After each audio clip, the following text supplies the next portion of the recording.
This is a day. Steve Jobs, the head of Apple, introducing the first iPhone in 2007. It was a revolutionary device that quickly became immensely popular. It created a whole new product category, the smartphone, forcing other manufacturers to rush to come out with their own models. It's really quite amazing. The data about the rapid speed of adoption of smartphones tells us that this is, in terms of a modern technical device that consumers can use, the fastest adoption rate in history. We had telephony. We had wireless radio signals that were standardized for this. We had the internet. We had digital media. We had standards that were rolled out through all the industries, and people call this a industry ecosystem, where you've got agreed upon standards, you've got common platforms. All of that was in place when smartphones rolled out.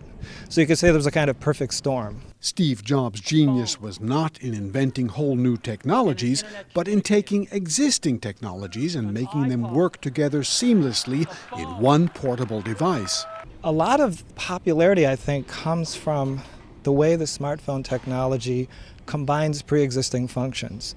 For example, maps and GPS, right? Or the fact that you can look at a map on whether you're and it really doesn't matter, because the map function is the same whether you're using an Android, based phone or an iOS-based phone. It can tell you where you are. You can search for things that you want to find, whether you're finding directions to go somewhere or a place to shop or a restaurant, right? All of that data and all that information is now bundled and integrated together in a way that we didn't have before.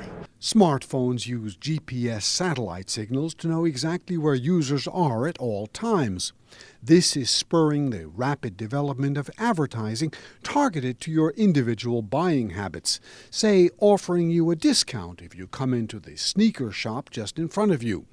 And of course, you can stay in constant touch with your friends and acquaintances. It's really amazing how the high adoption of cell phones and smartphones have changed the way people think about communicating with each other, the way we send messages. I mean, the fact that a lot of young people today consider sending video clips and photographs as message units. Not even text anymore often. They'll send a video clip or a photograph as part of a message rather than, text or even calling on the phone.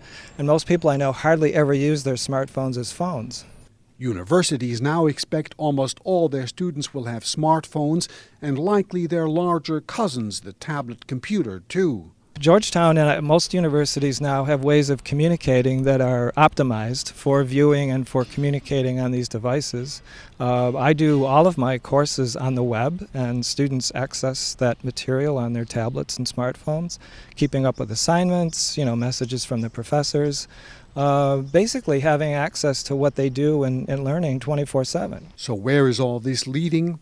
Experts expect in the coming years you will increasingly be able to connect wirelessly to all the things in your life, like turning up your home air conditioning before you come home or watching live video of your apartment house lobby.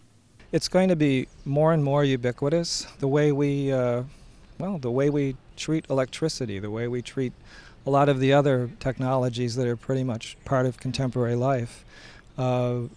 People are seeing that the smartphone platform is going to extend out to other kinds of wearable and ambient technology.